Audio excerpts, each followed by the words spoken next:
can have a pillow this time if it's more comfortable, because you're not really going to work around here. So make sure that your client is covered. So let me just going to bring this one down. If you just hold on to the top of the towel, that's it.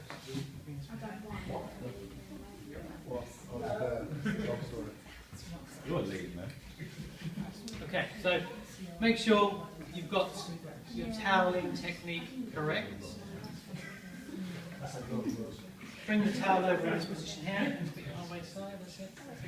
And you're keeping you right there? Yeah, okay. Right, so you're going to start in this position here, and what you can do is you can apply a little bit of an arm routine to begin with. So I showed you that last week, so I'll just remind you. Yeah. You're a little bit lopsided, you sure you're okay? Yeah. Yes? Why? Lopsided. What's lopsided? Are you that's it? Is that better? Yeah, that's Okay, fine. right.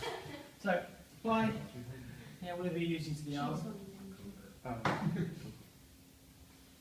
So do a little bit of an arm routine, just a bit of a barrage, and then come into tricep and bicep region, deltoid, and then come up into the trapezius and apply some work to the trapezius, okay?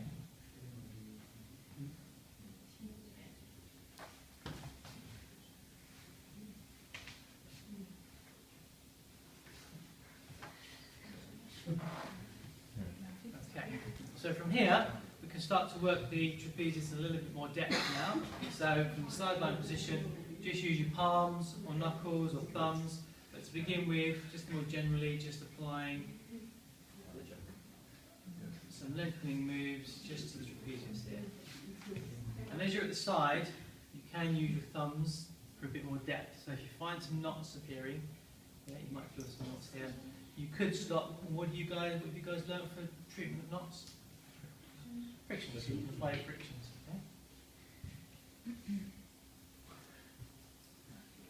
Okay. Okay. So you can also link this with the upper back region, so you can start to strip down into the rhomboids and trapezius. You might be able to see from where you are, but I'm just stripping with my knuckles into the rhomboids and trapezius and down into the lower thoracic region.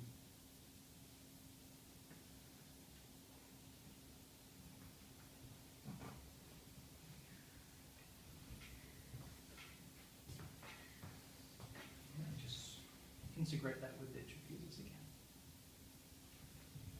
Okay, and then what I'm going to do is I'm just going to put the arm behind the back here, and just to work on the sort of pectoralis region here, I'm just going to bring my forearm just into this region, just to strip into the insertion of the pectoralis region.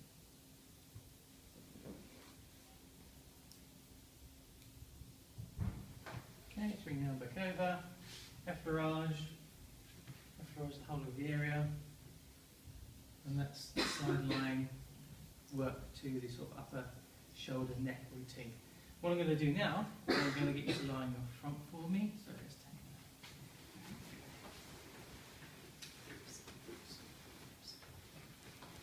that.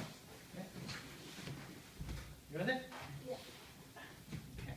Right. Turn your client onto the front, and then we're going to work in the prone position. Arms by your side. That's it. And just apply a bit of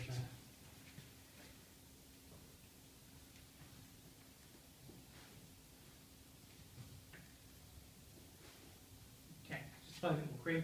Right, so come round to the side then. We've already worked on the trapezius generally from the side. So what you're going to do is you're now going to strip with a bit more depth with the thumb. So just apply your thumb into the trapezius. Start from the superior aspect and strip down towards the shoulder. And you can get a good deal of pressure. Is that right there?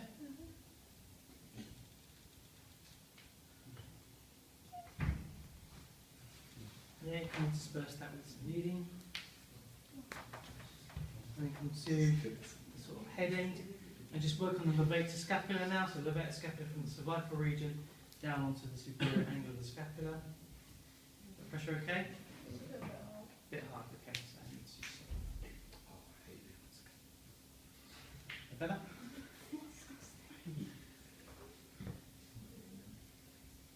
and repeat to the other side. So strip into the trapezius.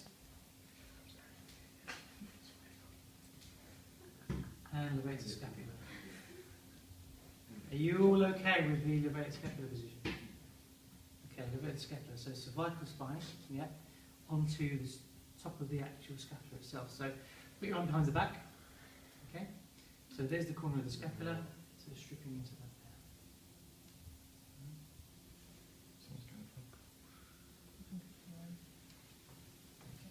there. Good. All right.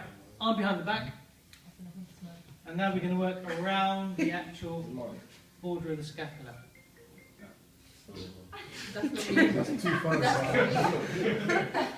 Guys, make sure your phones are off.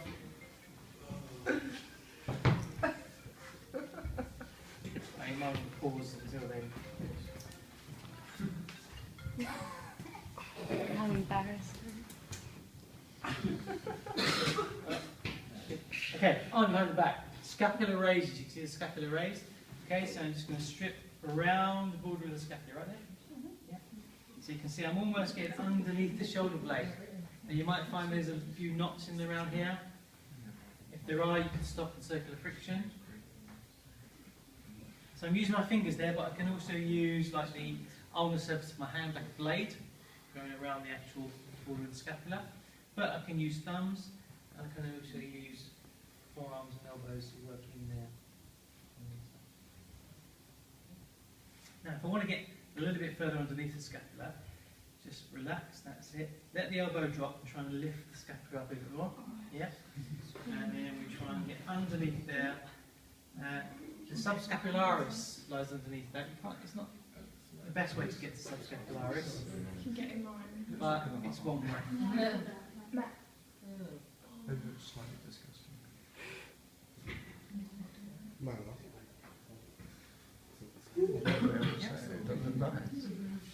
Good, and just have a feel, make sure it's nice and you can't see it, can I can see it popping up over the top. And obviously, It's a lot worse. repeat to the other side. The key here is to make sure that elbow drops so the scapula raises. Alright? Right, so when you've done that, you then need to work on the rotator cuff muscles. So at the back of the scapula, you've got the infraspinatus and teres minor, teres major. And just above it, you've got supraspinatus. Are you familiar with those rotator cuff muscles? Okay, so just strip away with them. So use whatever you wanted. So we've got knuckles, you've got forearms,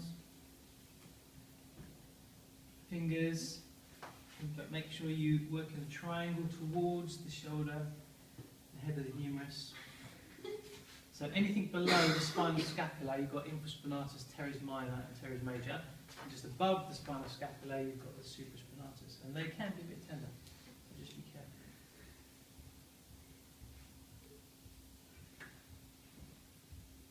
Okay, and then when you finish both sides, obviously just efferage off and finish there. Okay. Right, there you go. So sideline onto prone.